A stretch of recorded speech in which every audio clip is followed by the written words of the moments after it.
All right, welcome back to Flack and Socks, the podcast, episode 205. Today on the show, the hurricane relief is becoming a disaster with FEMA running out of money. Wait till you hear what they wasted it all on. Then, in Cringe of the Week, we have an emotional girls making bad decisions section you're not going to want to miss. And in Housekeeping, we have some notes from the debate you're going to like.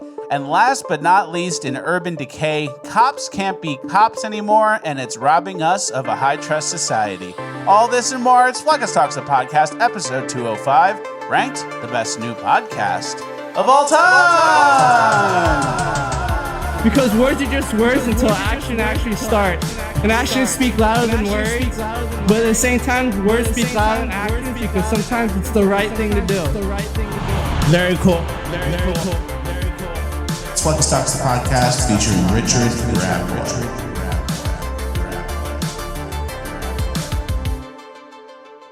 All right, one for one on the intro, as always. Guys, big news.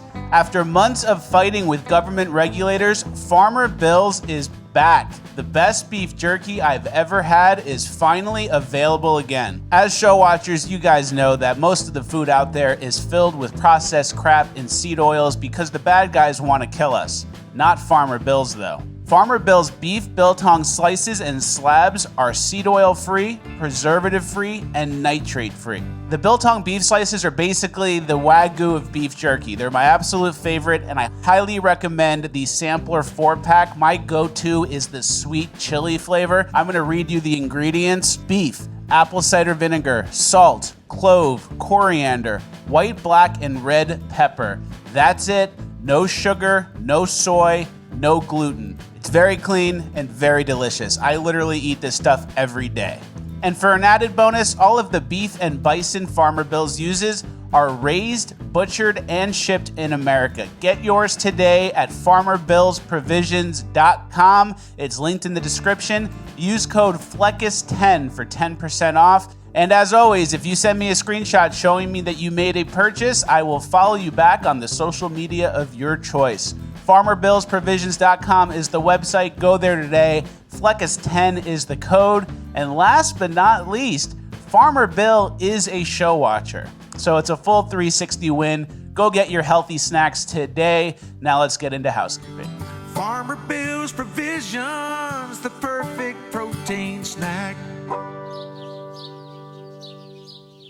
All right. Thank you to Farmer Bill's for sponsoring. Thank you, Farmer Bill. We love Farmer Bill. We do. And we eat all that stuff. And during the hurricane, I ate a bunch of Farmer Bills. Yeah. Kept me alive. There Has you go. sustenance. It's nurturance. All right. All right. We have a great show today, an important show, a packed show. And we're going to be cooking a little bit, too. Okay. First things first. Can you read the headline? Hillary Clinton warns October surprise will upend election. Great. Hillary Clinton. Wasn't she 4 people ago? Yeah. We got Obama running Biden's administration, Hillary Clinton making threats, not predictions, about October surprises. It's like these people need to just go away, right? She's just basically telling us she knows what's coming. Yeah. And it's not going to be good. Upend the election. And I'm going to cook here a little bit. I know it's not the last page of housekeeping where I usually cook. Okay. And get a little schizo. But let me cook here. It seems like there's not a real, legal, normal path to victory for Kamala. Okay. She can't really win without cheating, right? Okay. And you know how the bad guys have a hurricane machine? No, I don't know. That's where you lose me immediately. But you got to let me cook here. Okay. It seems like the last hurricane, they were kind of calibrating the machine just to kind of run a test run, a little beta test, see how it goes, and it worked well. And I have a bad feeling they're going to send more. And I wonder what happens, God forbid, and I don't want this to happen, but what happens if an entire state gets smoked by a Category 5 hurricane a couple weeks before the election? Yeah. You can't vote. For sure. What do? Do you have to postpone the election? Uh-oh. Do you blame climate change? Uh-oh. Do you postpone the election and blame climate change, which is basically blaming Republicans, then Joe Biden stays in power and steps down and hands it off to Kamala? You don't even need to have an election? Yeah, that's reasonable. Maybe. Maybe. Minus the hurricane machine, but yeah, sure. So that's kind of what I see maybe coming. I don't want it to happen, but I have a really bad feeling they're going to try and smash us with a bad hurricane and then just say, oh, it's climate change. Republicans didn't let us do anything about that. Yeah. And then if you look at the map, too, Western North Carolina is very much red. And if you remove that and look at the rest of the state, it's kind of like a blue-red toss-up with like Raleigh and the cities and Charlotte. Asheville, obviously very blue. So that's what I mean when I say like they beta tested. They ran it, it worked, wiped out state half the the left part of the state. The rural counties are really getting it worse, and they're getting less help, which we're going to get into. Yeah, right? which we're actually going to get into right now. So just keep an eye out for that. I don't want it to happen, but in a schizo world where like the bad guys are willing to do anything to stay in power, the 2020 situation, George Floyd, I would say they go as far as nuking their own country. Like, that's what I think Hillary Clinton might be referring to. So we'll see. But my thing is, just to push back a little on the schizo, is what they've done in the past is amplify kind of a nothing burger story, and then January 6th, George Floyd, they have something like a little fake thing, and then they amplify, and talk about it.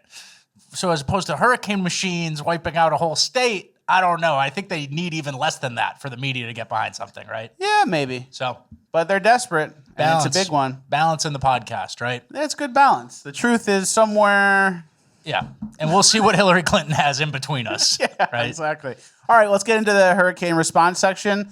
Kamala announced the resources being provided to those affected by the hurricane. And the federal relief and assistance that we have been providing has included FEMA providing $750 for folks who need immediate needs being met.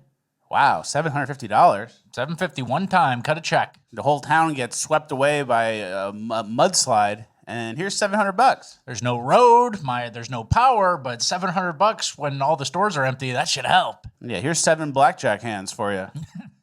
What are you admitting to there? No, I'm kidding. And that's the thing too. It's like a lot of times Maui was, I think, $700. And migrants get food stamps. Migrants get everything.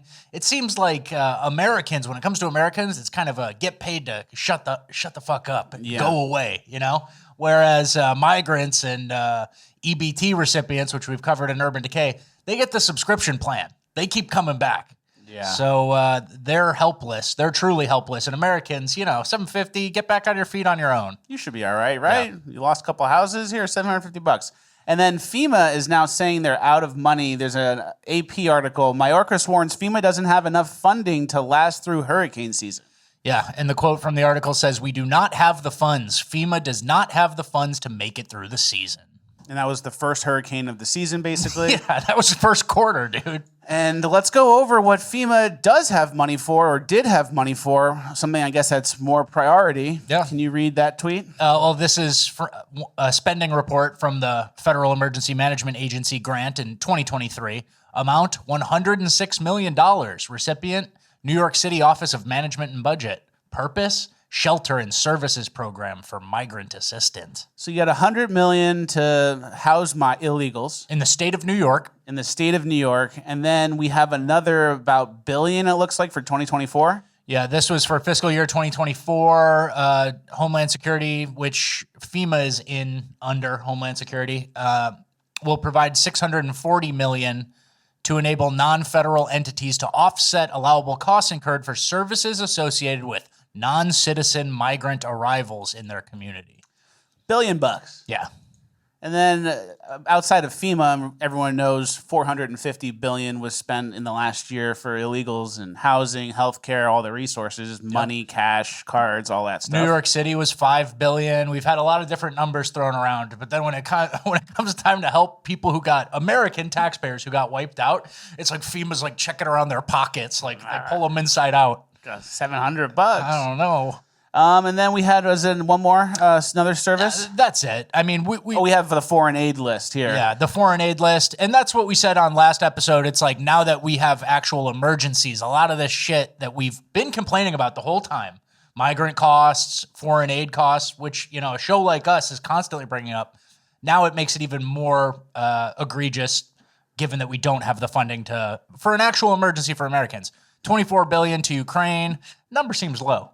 Well, that was just the last year. That number is like almost $300 billion at this point, 200 and something billion, I'm assuming. Yep. $11 billion to Israel, almost $2 billion to Ethiopia, 1.6 to Jordan, 1.4 to Egypt, 1.1 to Afghanistan, Somalia, Yemen, Congo, Syria. And then those people, we give them the money and then they show up here anyway. Yeah. So they're still the Syrians. The country still sucks. Yeah. Nothing gets fixed. And then our country temporarily sucks because a whole town gets wiped away. And then we have Joe Biden saying that Americans need to donate. That's where the money needs to come from. But here's the point. I'm going to be asking the American people to continue to help fund the needs of these people. It's not going to be one hit and it's over. It's going to take a hell of a long time.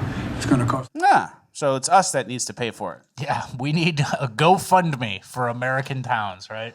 Very crazy. And then there's people who are trying to help in North Carolina and then in Eastern Tennessee, and they're apparently being turned away.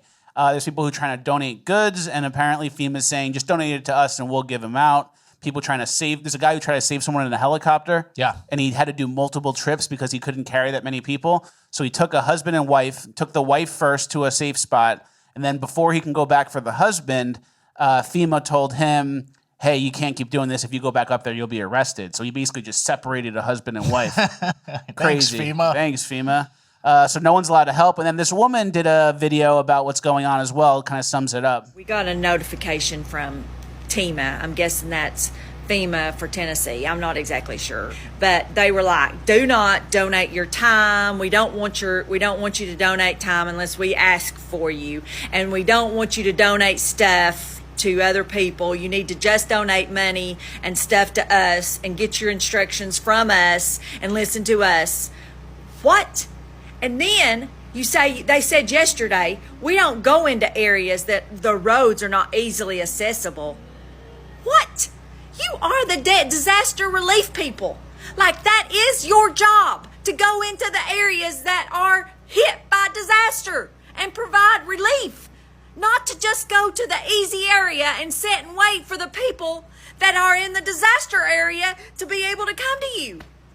The roads that we do have were cleared by the locals, and you have to have trucks and stuff to be able to get through there. Like, it's just beyond me. If you think you're going to come... Very crazy. Yeah, so sounds like, just general incompetence at a huge scale. And it's like, just give us cash.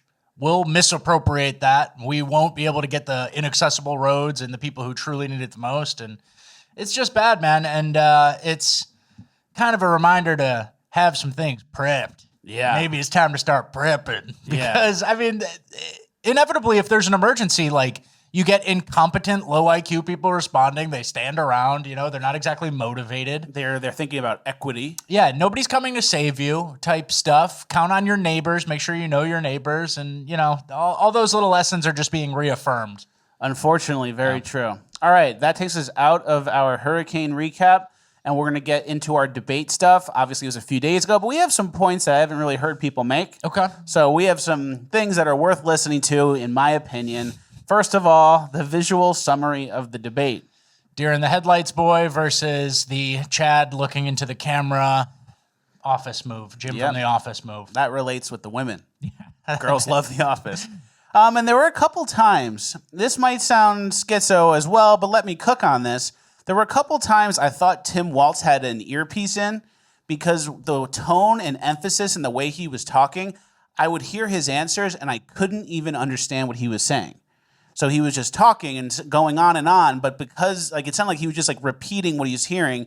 And there was a couple times where he would lose a word and not remember the word, but then get it last second. But you can tell his gears in his head aren't turning for the word. It was just waiting for the guy to tell him.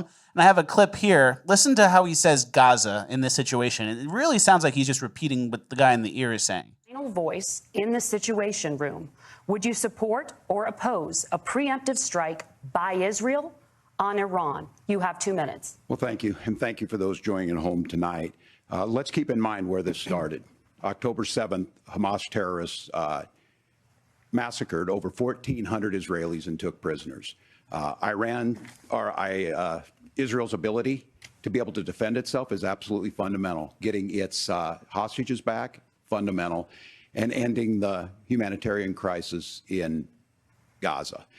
But I mean, doesn't that sound like the humanitarian crisis in Gaza? Yeah. He was waiting for someone to unlock it for him, maybe.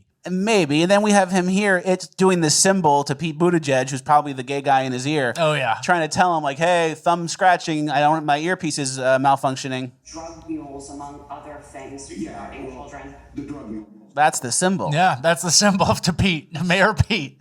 So Pete spent the whole week in Tim Walz's butt. Schizo. Well, And now he's was he in his digging ear. around in there? Now He was he's digging in around. Now he's in his ear. Little paws, little rat face digging around. And you know, I'll go with the non-schizo thing. Just meta.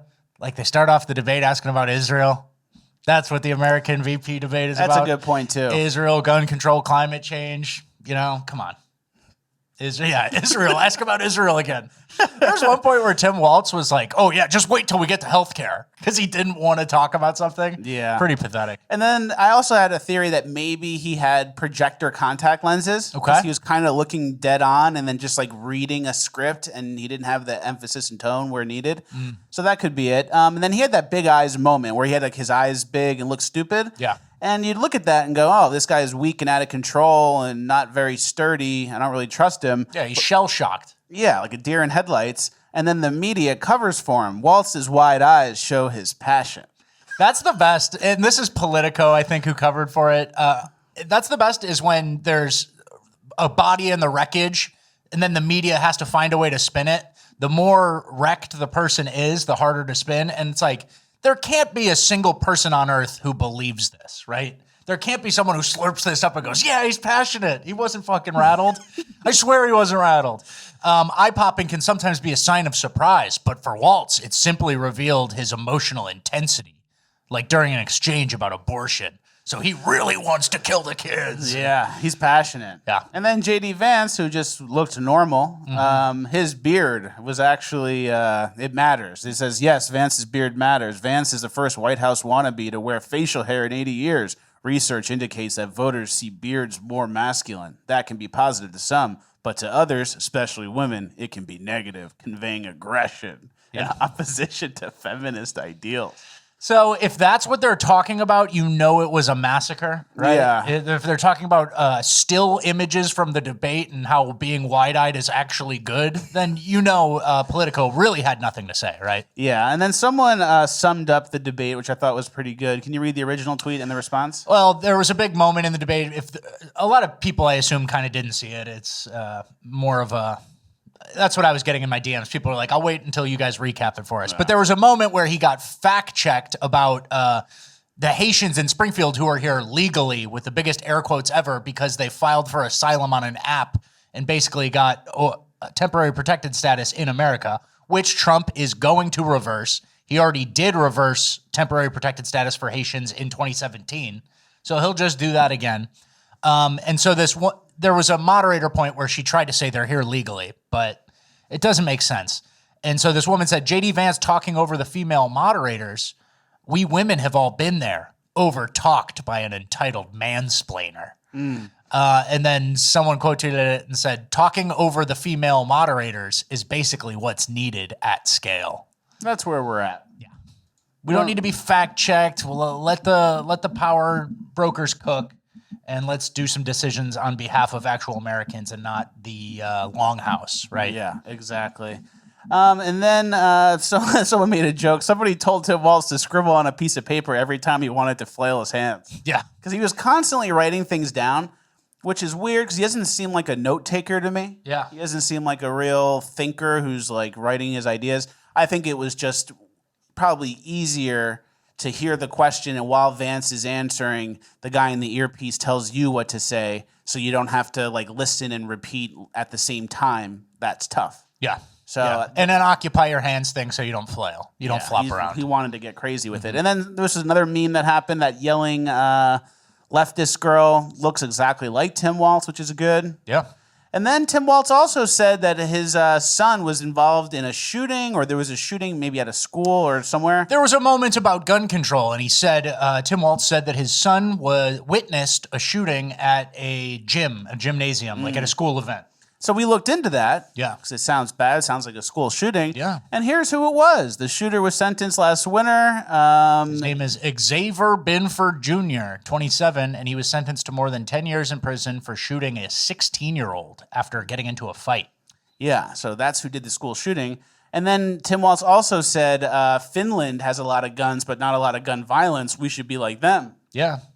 Well, there's not many Xavier Binfords in Finland. I don't think so. I don't think there are a lot of saunas, not a lot of SSRIs compared to the U.S., and definitely not a lot of Xaviers with a loyalty neck tattoo. Yeah, so, exactly. You know, J.D. Vance can't say it on stage. What else? What doesn't Finland have, Tim? But when you're a Fat Racist podcast, you're allowed. We're allowed to say it. Yep, and then the media pretended that undecided voters were now swayed towards Tim Walz. Listen to what CNN showed. All 7 of you came in undecided. 1 of you said they've made up their mind. Ryan, who are you going to vote for, and what kind of solidified that opinion? Well, I'm going to be voting for Kamala Harris. You know, one of the stark sort of aspects of that debate that really stuck with me was when they were talking about January 6th. And how Mike Pence certified the election, and they were wondering if J.D. Vance would certify the election should Trump lose. And, you know, J.D. Vance didn't really give us a definitive answer, and I'm disappointed in that fact. So he was undecided. Yeah. And then he made a decision after the VP debate, and the decision was based on January 6th, which happened 4 years ago, and he pronounces Kamala's name Kamala, not Kamala. So...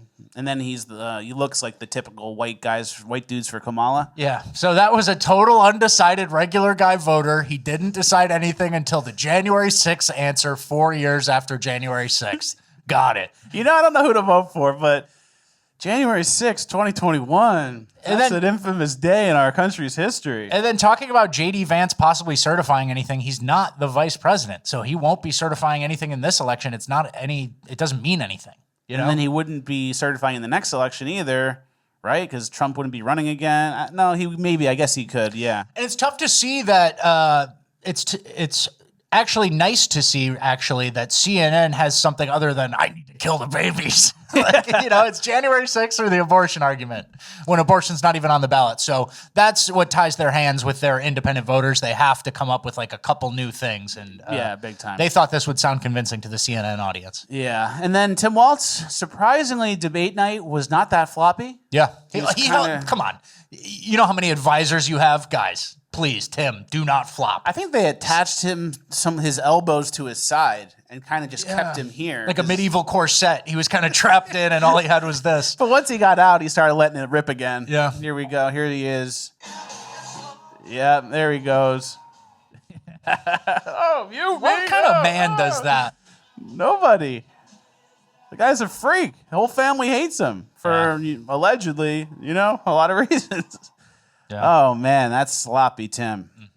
And then Trump summed it up. JD is steady and strong. Tampon Tim is sweating bullets. He is nervous and weird. Yeah. It's pretty simple. That's the vibe I got. And I think anybody who was a true moderate, it's funny. There's a lot of different schools of thought, like where anybody who's plugged in enough to politics who's watching the vice presidential debate isn't going to be swayed by the vice presidential debate. But I think if anyone who's a normal, regular person who kind of is truly in the middle saw it, they would say that J.D. Vance won. Yeah, definitely. So. But I don't think anyone normal was watching. I think it was just people who wanted to see a car crash. Exactly. Bottlenecking on the highway of Tim Walz flopping around. Yeah, what's Tim Walz going to do? J.D. Vance is smart. Yeah. I think that was basically it. And if you're a Democrat watching, you were kind of just like cringing and hoping Tim Walz can get through without blowing himself up. Yeah, he had a couple faux pas, too. He said he was friends with school shooters. He said his nuts didn't work or something along those lines. Sounds about right. But that seems like a lie. I think he had to say that in the debate because of all the debate prep behind closed doors with Pete Buttigieg. And he had to throw that out there just so his wife would get off the trail. Yeah, that's smart. Pete's been digging around, Yeah, that's a good point. I don't know. He's definitely not a homosexual. That's my schizo theory. That's as far as I go. Yeah, Pete Buttigieg in his ear. All right, this takes us deeper into our election section of Housekeeping. Jimmy Carter is excited. Can you read the tweet? He's excited to vote for Kamala. Well, yeah, he turned 100 years old, and then so what does that mean? He has to do a press release and celebrate with his family. The mainstream media wants you to believe that 100-year-old Jimmy Carter is, quote, excited to vote for Kamala Harris. His grandson, Jason Carter, that sounds like a basketball player, said, when we asked him if he was excited about his 100th birthday, he said, I'm excited about that, but I'm really excited to vote for Kamala Harris. And here's Jimmy Carter. Absolute corpse. Yeah, real bag of bones. So real dusty bag of bones. Not even a good bag of bones. He's wide open mouth. Done. Yeah, there he is, excited to vote for Kamala. So his grandson says he's excited for vote for Kamala, and it's like, he said that? Yeah. That was him who said that? Yeah. It's kind of like a Helen Keller vibe. Oh, for sure. Like, oh, Helen Keller just read a book. She read the whole thing. She whispers, oh, Helen just told me she likes that. You know? Oh, Helen just told me I could have her cake, you know? Yeah, exactly. So we obviously know Jason Carter can't be trusted. Yeah. He's making up quotes, doing whatever he wants, probably signing checks with his grandpa's name too. They're really bringing that guy around. Yeah. And then, Democrats have a history of making dead people vote for them. Yeah. So that rings true. And it kind of like, I like to speak with the manager. I'd like to speak with the woman in charge of Jimmy Carter's body. Yeah. It sounds like Jason has access to it. I'm sure there's an aunt in the middle who has access. Yeah, there's something going on there, and it doesn't sit right with me. Yeah. Jimmy Carter isn't really doing anything. He doesn't know what he's doing, and then he's excited to vote for Kamala. Which is sad. And it's like, it's kind of one of those things where you're a piece of shit if you're putting words into people's mouths and speaking for a person who's basically gone, you know? Like, that's more of a reflection on young Jason than it is on anything Jimmy Carter. And you're going to move the needle? Yeah. Jimmy Carter's corpse going to move the needle for Kamala? So it's not even worth it for your own character, Jason. So you should apologize. Yeah, he does owe us an apology. And let's get into who else is excited to vote for Kamala. The illegals. Potentially the illegals. Yeah, this Biden's Gestapo DOJ sues Alabama for removing non-citizens on the voter rolls. So basically, Alabama went through their voter rolls. They found a bunch of non-citizens. They removed them. But the move has to be done later than 90 days. Further than 90 days out. And it was done 84 days out. So now Biden's DOJ, which includes Kamala, is suing Alabama to put those names back on, even though they're non-citizens. Yeah. Did I get that right? You did. So the Alabama goes, oh, we got 3,200-ish non-citizens on our voter rolls. I'll just take those out. They can't vote. And then the Justice Department goes, whoa, wait a minute. You can't make any changes within 90 days. And it was 84.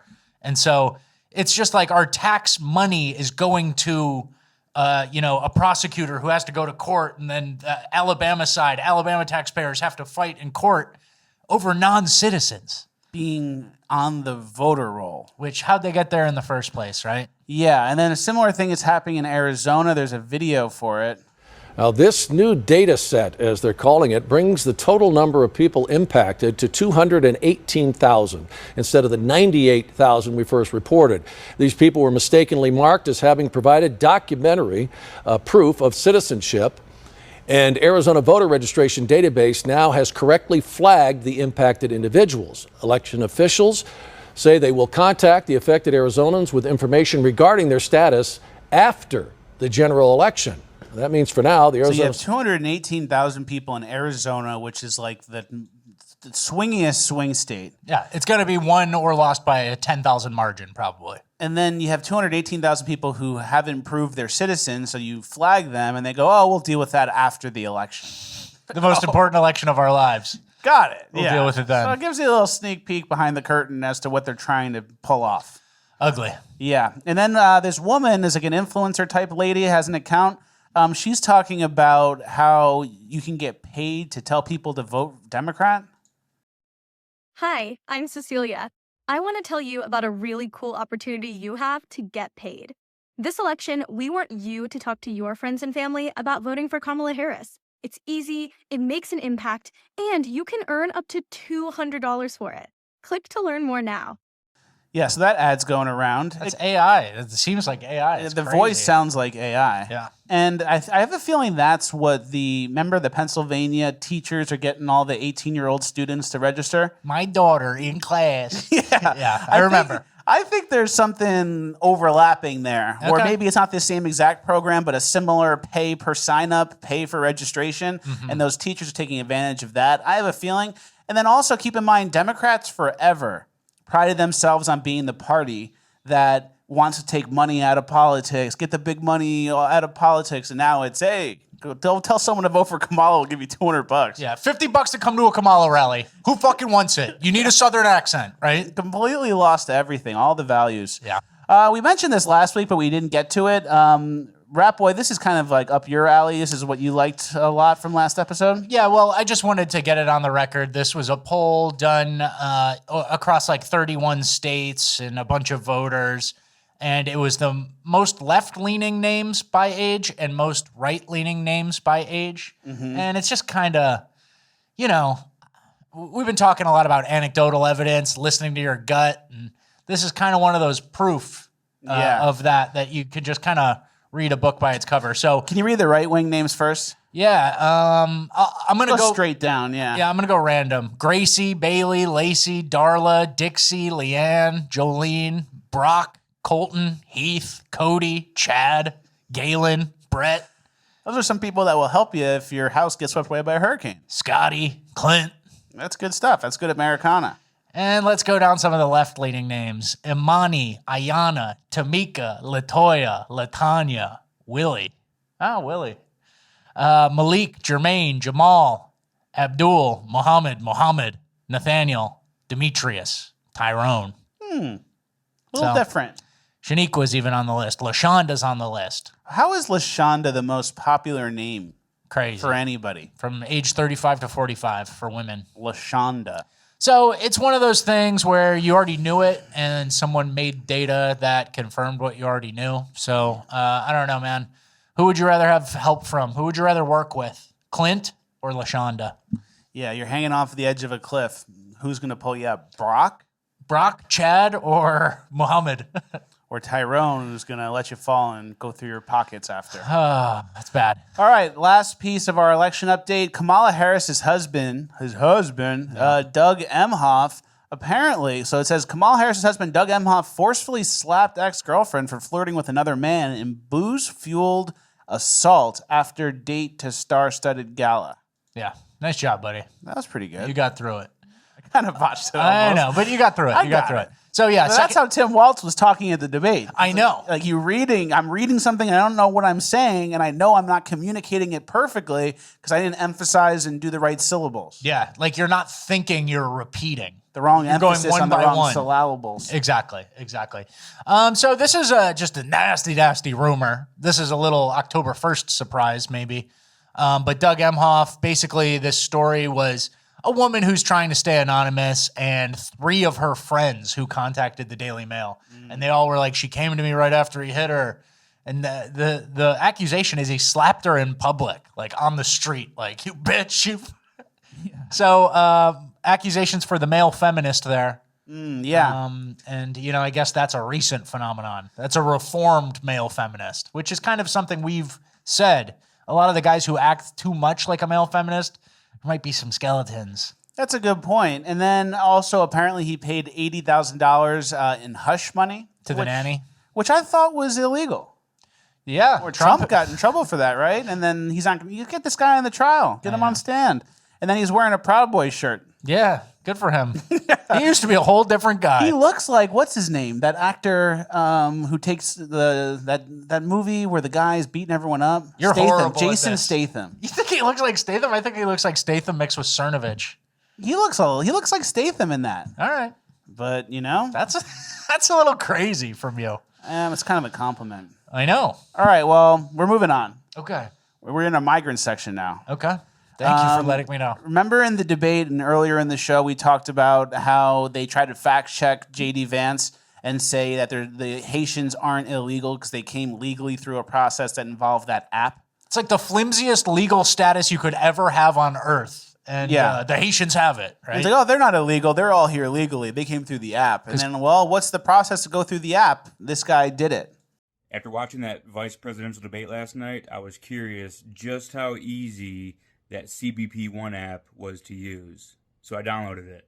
So once you create an account from the main page, you just have to choose if you're the smuggler or the smugglee. Then you just got to fill in basic info, first name, last name, all the basics. I don't know my gender yet. I'm still figuring that out. Now it's time to take a selfie, and passport or any identification is also optional. Then it asks you which state you're headed to. I said I didn't know the address. I didn't know the city. I just chose California, and then I added the first zip code that Google gave me for California. And that's it. I'm good to go. It does let you choose between like 8 different bridges to meet under. I chose the Eagle Pass bridge to meet under. I just have to wait until noon, so a couple more hours to actually make my appointment. That's pretty easy. Yeah. All you have to do is download the app, put your name in, and then like nothing else, no pictures of ID or passports, just your name and where you want to go, and they'll make it happen. Yeah. The whole point is the app is, and I think I saw somewhere where it's like 1,500 people a day are let in using that app. The whole point is it's an open gates thing. It's like we're just opening the door and saying, give us your bare minimum effort and we'll let you in. And that's the whole point of every American who is against like low-skilled, borderline retarded migrants, you know? We want to make the barriers to entry a little high so then smart people get in, right? Yeah. And that's if you're in favor of any immigration at all, which we obviously need to pause and take a step back from. Big time. And then Memetic Sisyphus had a great tweet that summed the whole situation up. He said, they come across our border illegally. We gave them an app. If they press the button, they become legal and have a possible court date 7 years from now. If they have a kid in that time, they're parents of citizens and can't be deported. If you deport them at any other time, we'll say you're deporting legal migrants. This policy is based on the meme that there is no illegal immigration if you just make them legal. The left's base is dumb enough for that argument to work. Great summation. It's just political maneuvering. It's nothing. It's do you want low skill anybody on earth to come across your border by clicking a few buttons? No? Okay, well, they're here legally. It's kind of like a wordplay thing, and Democrats, obviously, that's all they do is wordplay. It's not like about what's right or wrong or good. It's just legal. Yeah. And then if you take it a step far, then you're just racist against Haitians or something, right? And they just gaslight you too. Oh, they're not illegal. They're here legally. Springfield, Ohio, there's always been 20,000 Haitians there, right? Yeah. What do you keep your cat inside if you don't want it to go? What are you, racist? So let's kind of take a look at who we're letting in and what they're doing for us. We have a news clip here of exactly that. An Auburn man has been arrested in connection to the deadly wrong-way crash that killed Columbus surgeon Dr. Malcolm Goodchild earlier this month. According to Opelika police today, 41-year-old Armin Gomez-Lopez was arrested after being discharged from Piedmont Columbus Regional Hospital. Gomez-Lopez has been charged with reckless murder in connection to that September 7th deadly car crash on Interstate 85. Investigators say Gomez-Lopez was driving a Toyota 4Runner the wrong way on the northbound exit at exit 62 on the ramp when he crashed head-on with a Tesla driven by Dr. Goodchild, who died from his injuries. The passenger of the Tesla was treated at a hospital for injuries and was released. Gomez-Lopez is currently being held at the Lee County Detention Center awaiting an Anaya's Law hearing. We'll keep you updated on that story. Yeah, so that guy is illegal, and he went the wrong way on the ramp for a highway, crashed into a surgeon, killed him. Yeah. Are surgeons good? Are they in high demand? Do we need surgeons? No, we need Gomez-Lopez. We need Mr. Gomez-Lopez, who is known to drive the wrong way on an on-ramp. And then the news also calls him Auburn Man. Yeah. So the whole newscast, right? Like you'd think, what do I care about? What are the facts that I care about in a criminal case? Is the guy here legally or not? Oh, it's just a car accident. It's just a car accident with an Auburn man. He was going the exact wrong way on an on-ramp. Can't read the signs. So that's who we need here, right? Illegals who drive the wrong way on the highway, killing our most valuable, and, a surgeon. And we're like, kill an accountant. It's like, all right. A surgeon, there's only a couple of guys who can do it, I'm assuming. And he's got good experience, Yeah. He's doing operations. Exactly. So, and let's not also forget what we talked about last episode about the 13,000 murderers that were just let in and released and no one cared. Yeah. This next clip sums up our political environment maybe better than any clip I've ever seen.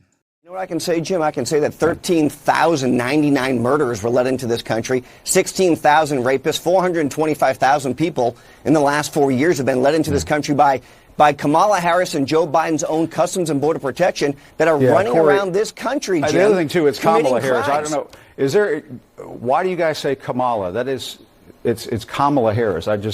Jim, we know that they're committing.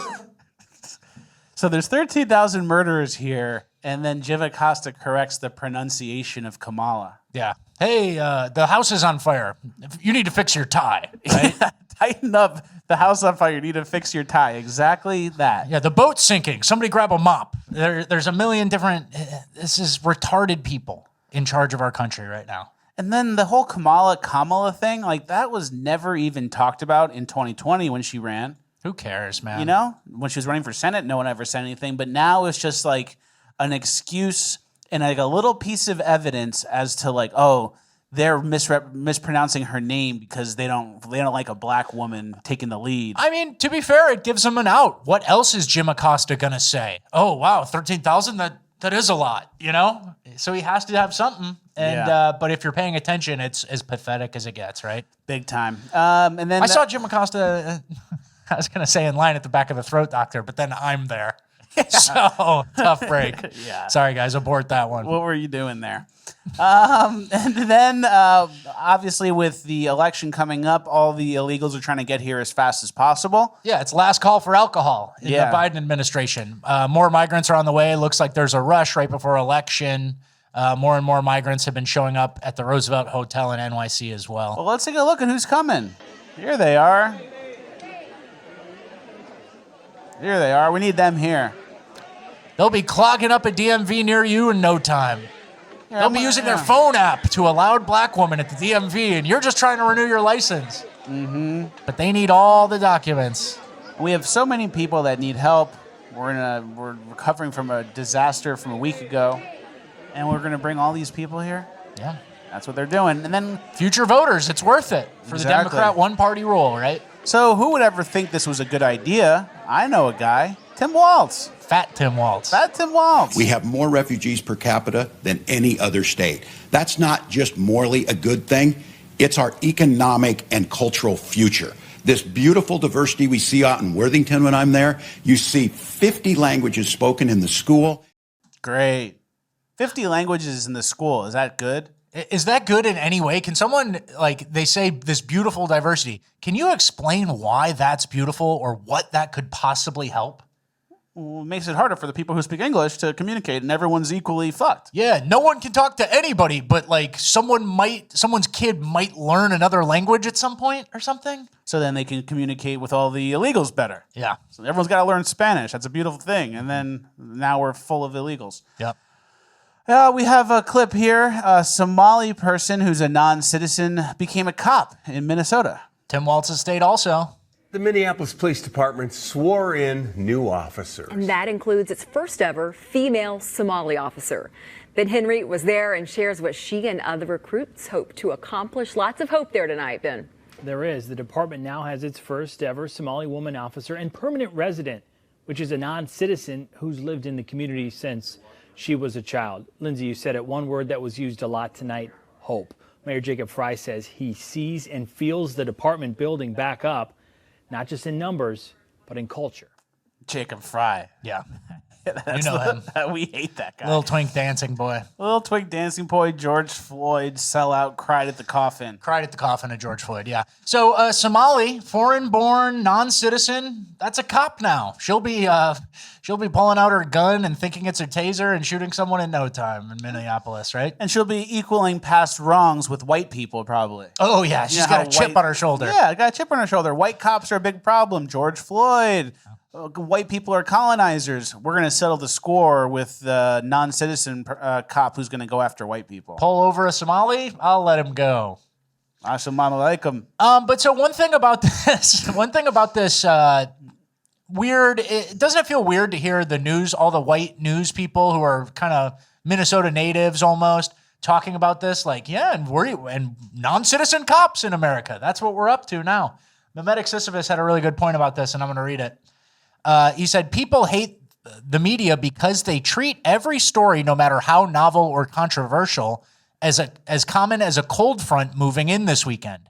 This is one of those cases where even a hint of incredulousness, even just a single mention of someone who might have issue with non-citizens enforcing laws would have been useful. Instead, it's reported as breathlessly as an event with no detractors, no controversy, no pushback, all positive vibes.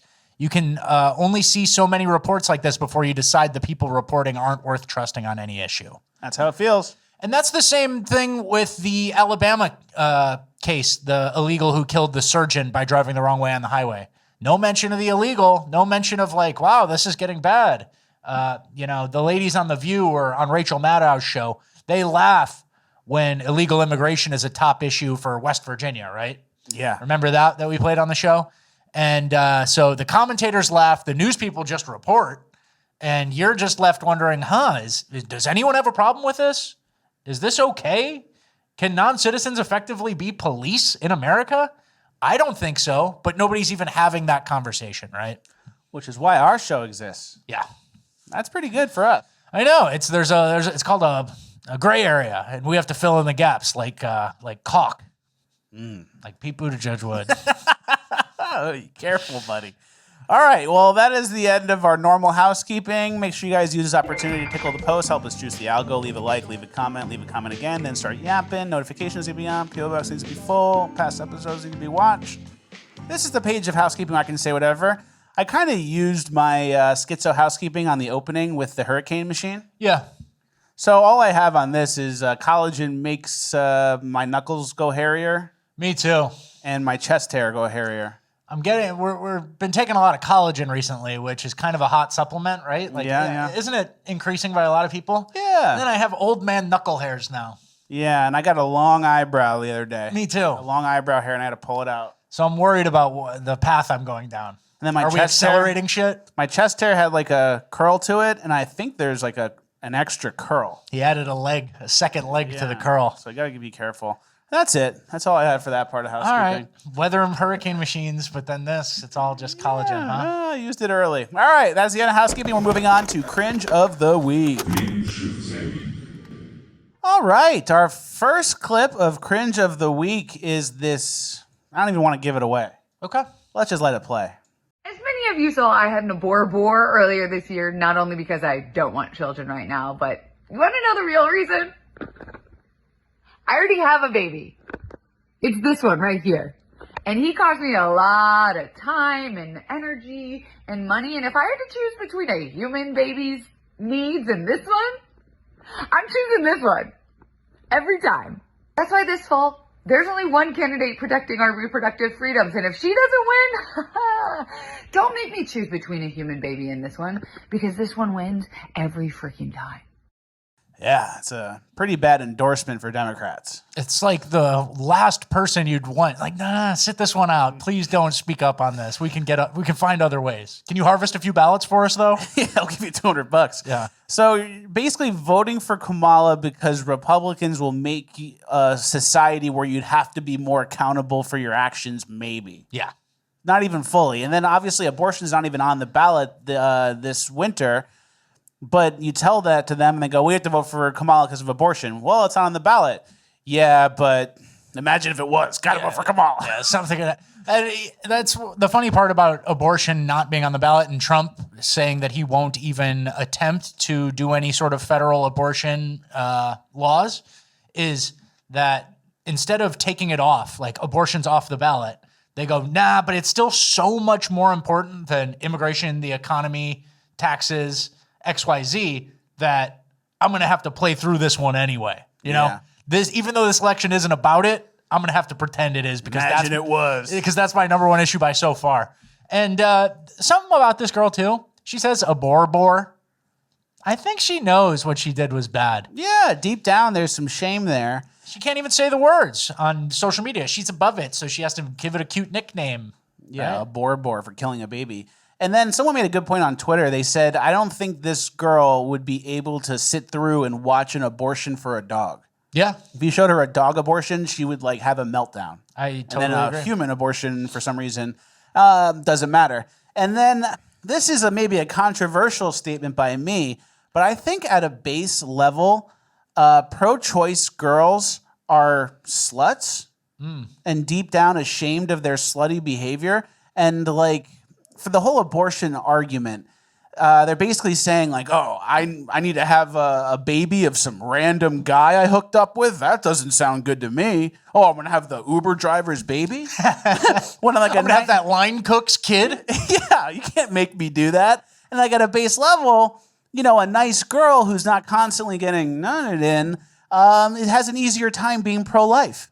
I agree, but I will push back. There are a lot of fat, militant abortion likers. Well, that's a good point. So, you know that disgusting, my body, my choice, woman? Yeah, that's There a good are point. some fat ones too, so what's the motivation for them? I'm probably hooking up with black guys.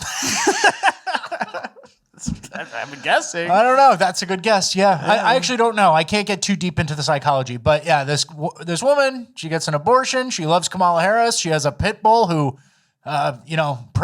we pray that it doesn't rip off her upper lip or leave her permanently disfigured. But chances are higher with that breed than any other. So yeah, not good. Good luck, lady.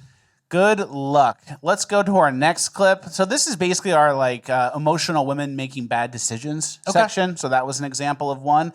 And then this next one's another example. We're going to go kind of fast through it to make up on time, but we'll just let it play. So it says before something Botox and chin filler. Before masseter, Botox, and chin filler. She's a normal looking girl. She's normal, no makeup, I guess. And then 1 month after Botox and chin filler. What's masseter? We need someone to tell us what masseter is. She just gets that moon face. Yeah. That Instagram filter moon face And where her- you're just stuck and blown out. I know. She's a dime a dozen now. And that lip. She used to have something authentic, and now she's converging to the norm. Look at the lip before and after. Before, it's just nice, normal lips. It's and flat. after, it's just stuck out and puffed. So what are your thoughts? She's too young to be doing this. She's 25 years old. I know. Doing this. And she's doing it because other girls are doing it, and she's in competition with other girls. Guys don't look at her and go, oh, man, now she's hot. It's not for guys. It's very bad downward spiral. And then there's also studies coming out that the lip filler and the Botox stuff, it doesn't disintegrate over time like they say. It actually migrates and expands. And that's why Chrissy Teigen's face is so fucked up. Oh, I believe it. That rings true? I believe it, yeah. Well, I heard Chrissy Teigen's face is so fucked up, and then I go, oh, yeah. Oh, yeah, for sure. Exactly. All right, let's get to our next clip. Dylan Mulvaney. This is still in the emotional girls section? Yeah. Okay. His own death. Jesus knew that he had Pause it real quick. I already know this isn't going to be good. Dylan Mulvaney singing a song about Jesus. I don't think you're supposed to do whatever this is about to do. This is blasphemous. Man up. He had to man up. So he crawled up on that cross and he stuck it out. He manned up. Christ, he manned up. And he taught us all what real manning up is about. Cue testosterone. And now it's up to me and it's time to man up. Jesus had his time to now. Hey, I like a good musical. Yeah, I like a good musical. You're a different type of motherfucker. So he makes fun of women by dressing up as one. Is that from the Book of Mormon? Yeah. Okay. So he makes fun of women by dressing up as a woman. And then in that trans outfit agenda, now he's singing about Jesus and basically mocking God. Yeah. Hey, if Project 2025 locked up Dylan, I'd be touting it. Yeah, I hope it does. Yeah, very disrespectful. He should sing about Allah or Jews. I know. I would love to see that. Yeah. He would get Book of Mormon deleted, everything done. You're in trouble. You're in jail. All right. All right. Anything else there? No, it's self-explanatory, guys. Don't let them tread on your true beliefs. Yeah, big time. Dylan Mulvaney, the Aborbor girl, can't even say it, but Dylan can say Jesus. Yeah, he can say whatever he wants as long as he's making fun of Christian white people. Real demon running that body. Yeah, it's getting bad. All right, next is, okay, I don't know if you guys have noticed, but I've seen memes about this and it rings true. Young people these days look a lot younger than young people of olden times. Okay. This next clip is the Chicago Bulls. They're doing a TikTok dance of some kind. But they all look like they're 14 years old. Is this the real Chicago Bulls? I don't know, man. It looks like they're in a real Chicago Bulls place.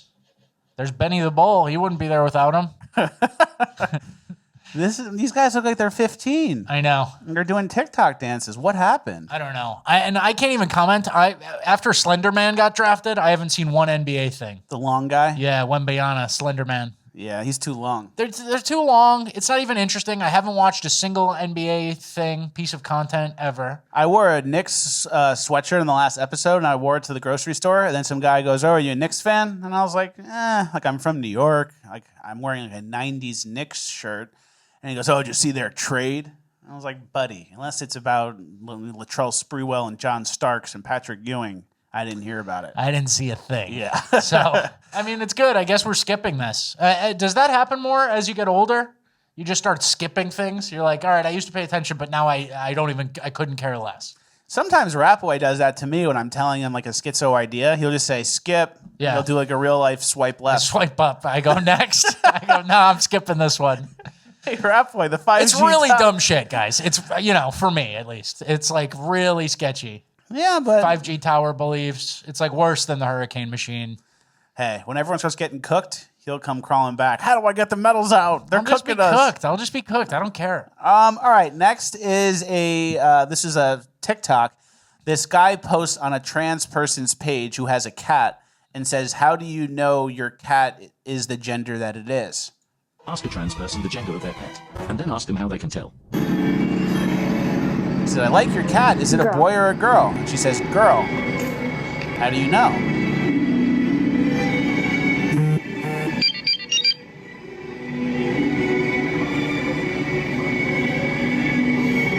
Because of her parts. Because of her parts. Fascinating. Got they them. Yep, checkmate. And just broadly speaking in general, I think that we're kind of moving past the trans argument. It's kind of over. Where like nobody's even fighting for it anymore that hard, but at the same time, there are still people doing it to like young kids and stuff. So like nobody serious is really fighting for their rights that hard anymore, except for maybe the ACLU or a couple people. But in terms of like rational arguments between friends and peers, everyone's like, yeah, they overstepped in 2018 to 2023 or 2022, right? Yeah, big time. So I don't know. Everyone's done with them. It feels like we're moving on, but there's still some relics. And then the people who got transed are still like, oh, shit, I did that? No one cares anymore. I'm back to the fight. And there's a thing, too, where like they try to conflate transphobia and people who don't like trans people as just like being hateful and they don't like me because I'm a guy in a dress. But then it starts getting to the kids and it's like, no. Like, I don't care what you do in your private life, in your house. You're making this kid trans, or you're giving this kid hormones, or you're cutting off this kid's breasts. Yeah. That's where it gets crazy. So there's like a huge difference where they try to put it all into one umbrella. Like, oh, these people are transphobes. And then like the normal people in Hollywood are like, oh, I got to support that. These trans people just want to live a normal life. And then it's like, wait, what are you doing in the schools and with the kids and the doctors? Yeah. Went a little too far. Yeah. All right, we're moving on to Urban Decay. Our first clip of Urban Decay, I have a little bit of like a theme to this. This is in Fort Worth. There's a guy on the roof of what looks like a bar or something. And look how the police react to it.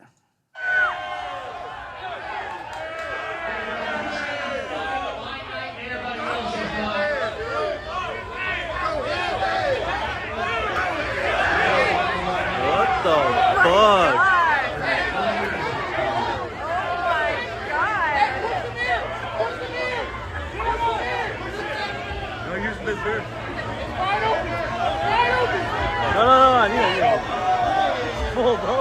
So they fully retreat. 4 cops, average guy. It wasn't like he's some muscle man. Yeah. And the cops are slowly backing up on the elevated platform.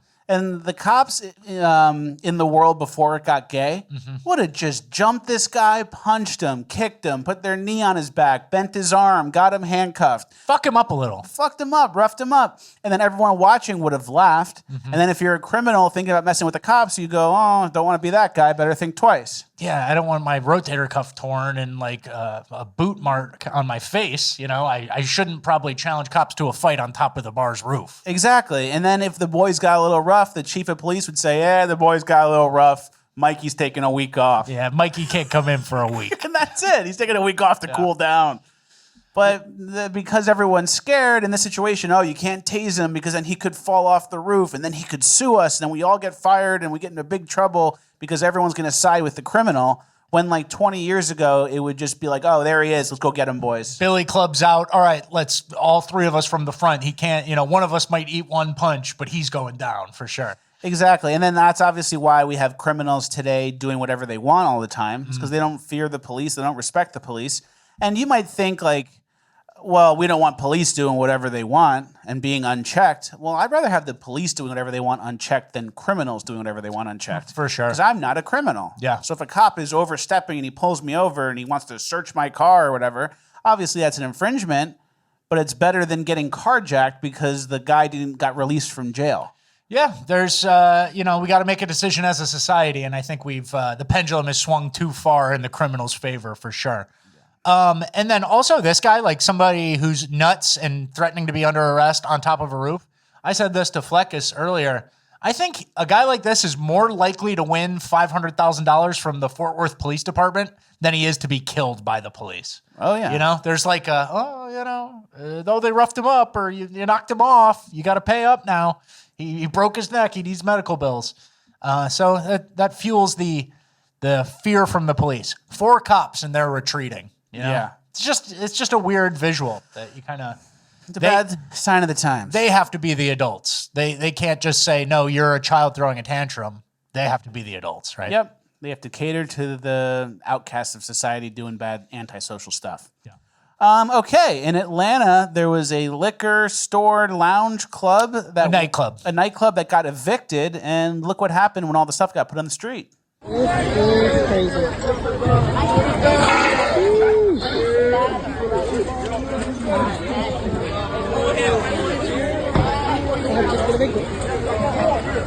And this is in Buckhead, which is like a nice part of Atlanta. Yeah, the African Americans got to the goods. So this was the Red Martini Restaurant and Lounge, has been evicted from its Buckhead home after a year-long battle with its landlord. Word soon spread on social media, causing a crush of people hoping to cash in on what was put to the curb. The parking lot behind the now-closed business turned into a madhouse, prompting police to be called shortly after noon. Looters grabbed whatever they could, loading TVs into moving trucks and stealing boxes of liquor. The news spread like wildfire on social media with throngs of onlookers and opportunists stopping by. It was kind of like a viral post. Wow. So, the economy is not great. Of course. And with that, you're going to have places that are closed down and get evicted. And then with that, you're going to have like once a month, the beauty marts up for grabs, the liquor barns, anything you want, go take it. Yeah. It's pretty good action. It's like winning a scratch off or something. It is. It's like the hood version of a scratch off. And this is in Buckhead. So, I mean, the hood came to it, I guess. But this was something we showed before at the beauty mart. The cops came and protected all the merchandise, and all the people were like pissed, like, man, that ain't nobody's. That should be ours. And so this is a new developing kind of behavior that's happening mostly in Atlanta, from what I've seen. Is it's urban vultures coming in on the corpse of a business. And, even if you get evicted from the rent place, like the business still owns the TVs, the liquor, they still have the right to like liquidate those things if they're bankrupt or something. Yeah. But that's nobody's. That's nobody's if 55 black people come up. Like it's kind of like they just overwhelm it, and they're looking for it, and word spreads on social media. So new type of kind of new urban crime. decay. Yeah, new urban decay. Next, our last clip of Urban. What's the guy's name? Rasheed Rice? Rasheed Rice. Rasheed? Yeah, Rasheed Rice. Rasheed Rice. And he's a wide receiver for the Kansas City Chiefs, and he's pretty good. He's like a good player. He just got injured, actually. But so he's a rich guy, tons of money, star player. Good contract. I don't know if they backed up the Brinks truck yet, but he's definitely making more than league minimum. He's making millions. Yeah. And his mom is stealing Amazon packages. So this is like in some apartment building. Walks past, sees, what is that? Was that a Lululemon or something? That can be mine. And then she kicks the package. And sees the camera maybe? Or nah, she thinks she's out of the view of a wide-angle lens, which obviously she's not. Steals the package. And the kicker in all of this, you can see the package in her hand. That's how nice the wide-angle lens is working. The kicker in all of this is she's wearing a jersey that says Mama Rice. So she's identifiable to be the mother of a player on the team, and she's stealing packages. Wow. And Rashee Rice, I don't know. This is kind of one of those things where, it's not like the mom actually gets money from him. Like, he probably helps her out a little bit, but it's not like she's totally elevated out. So you're still kind of a street rat. Those street rat tendencies don't go away. And Rashee Rice actually was the driver of a Lamborghini Urus involved. Is that how you pronounce it? Urus. I think it's Urus. Urus. Involved in a high-speed hit-and-run crash on North Central Expressway in Dallas. 4 other vehicles were damaged, so he kind of like caused a high-speed wreck, a chain reaction collision. And video obtained by the Dallas Morning News shows 5 men disembarking from the Urus and the Corvette and leaving the scene on foot without checking the occupants of the 4 other vehicles. 2 of those occupants had to be transported to the hospital. Oh, shit. The criminal gang, it runs in the family. You just wreck your car and you go, all right, peace. And then you steal packages from the apartment building that you live in or someone who lives in. That's like your neighbor. Yeah. That's like someone down the hall from you. So imagine what she'd do if there was a going out of business liquor store down the street. She'd be telling her friends. She'd be texting her friends in Atlanta. Well, don't get too down or too depressed. Moving on to Uplifting Gold. We have a lot of uplifting today, more than usual. First things first, New York man wins $10 million from scratch ticket after winning $10 million last year. Good for him. Gives you a reason to play. Yeah, I guess, I don't know. I was going to say. It's your only way out. Yeah. I don't know. Shit coins. Is that what you're up to? Shit coins and scratch offs. Is that what you're up to? That's your only way out, everybody. Encouraging lottery? I don't know, man. That's just lucky guy. Okay. Good lucky guy. Good for him. Good for him. Good for him. Don't play scratch offs. Okay. Next, no one's been thinking big enough. We can use the drawers in our fridge for certain types of desserts. Look at this. Giant mousse. Giant chocolate pudding in the... Wow. The problem is if you had that in the fridge... That's 24,000 calories you're going to eat over the next week. And then it's like, well, you have to eat it within 2 weeks or else it goes bad. So then you have to eat like 50,000 calories of mousse in 2 weeks. Yeah. And then you look back in your month and go, what kind of month did I have? Oh, am I down? Am I down or up? You're up 10 pounds. You had a chocolate mousse drawer. Yeah, you had 8 pounds of chocolate mousse in the drawer. I've seen that before with tiramisu. They have tiramisu drawers. Restaurants do that. Yeah. But that's good to see it can happen at your house too. So think big, everybody. Yeah. It's not impossible. Reach for the stars. You could be winning $10 million on a scratch off and eating cake from a drawer. Hey, if you're skimmy, you can eat from the Yeah, drawer. if you're skinny, have fun, If you're struggling, stay away. Big point. All right, Christopher Columbus statue that was, I believe, destroyed in the George Floyd riots. And then recovered. Got recovered and put into a New York suburb. It was defaced in Virginia 4 years ago, unveiled in Rockland County. There you go. He was a brave Italian explorer. Big time. In this house, he's a hero. Look at him. He looks good. He's regal. Yeah. That's a powerful outfit. We're not going to get into the commentary, right? Yeah, love to see it. Yeah, All they right. saved it. They saved it. Yep, a nice Italian town, probably. Just because some fucking punk leftist rat doesn't like Chris Columbus doesn't mean you and your boys at the Italian church can't resurrect him. Good point. We've been covering a lot of punts lately on the show for football. We had the punter who punted 1 yard and had it returned for a touchdown. We had the fake punt, We underhand. had the fake punt with the underhand throw. There's a new punt clip. Kick this for Franklin County's Bradford, and he's killed! Picked up by Coffee County in the end zone. A flag came in. The announcer going in, he's killed! That was right on time, dude. And he's killed! Yeah, you can't do that. You can't do that. You have to go for the ball. He's killed. All right. Pretty good. All right, next, a guy at midget wrestling jumped in the ring, and look what happened. They don't like when you do this. Right now!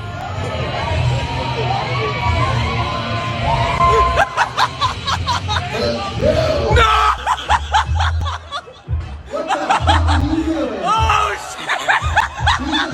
Those are real punches. Of course. Oh, shit!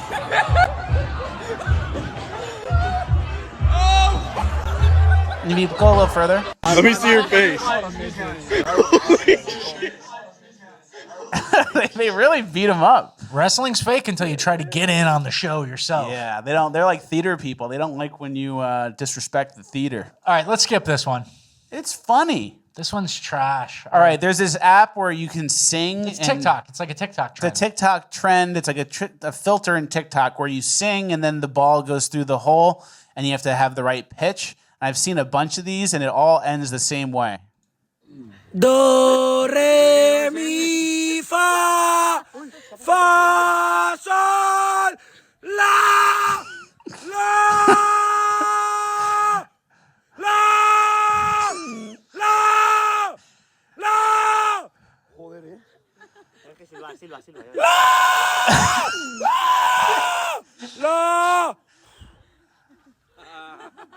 It just ends in screaming as loud as You're screaming in a parking lot somewhere. And it's like, what are you doing? Oh, a TikTok trend. Yeah, you're yelling outside of Walmart. All right, next, this is a little trick for show watchers on how to draw a cat really easily. I've never been able to draw a cat good. Can't really draw anything good, but this is an easy tip to draw cats good.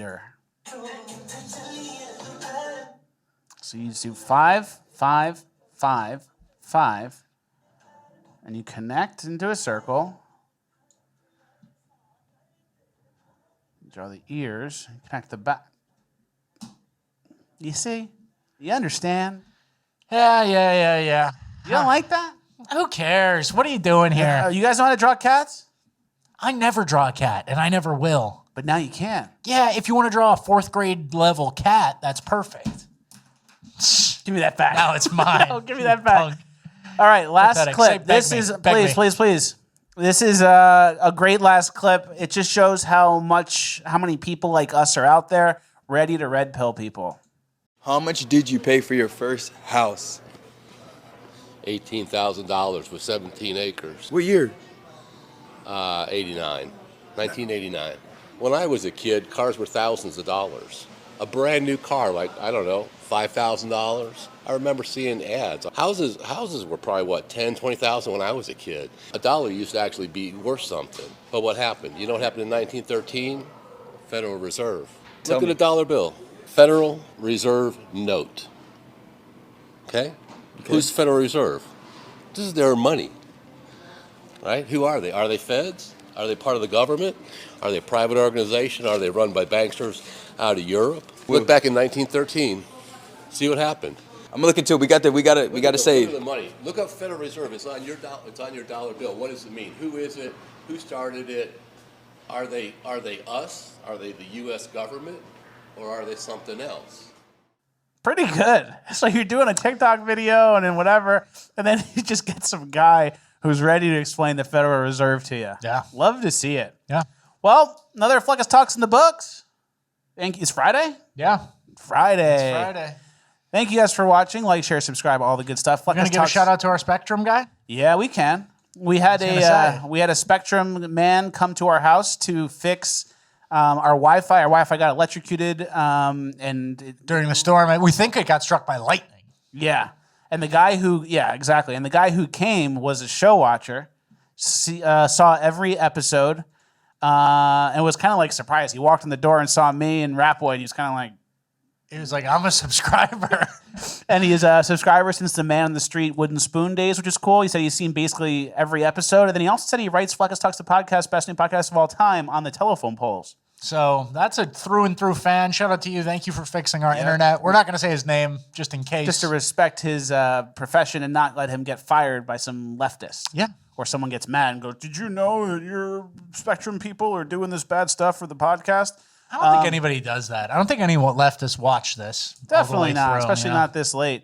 But that was very cool, and we gave him some T-shirts. Yeah. Pretty good. So that's what you get if you come help us with our internet or power or something. Yeah, big time. FleckusTalks.com for bonus land. If you guys looking to join, 30 extra minutes. It starts right now. We have great clips. Have a nice weekend. We'll see you on Tuesday.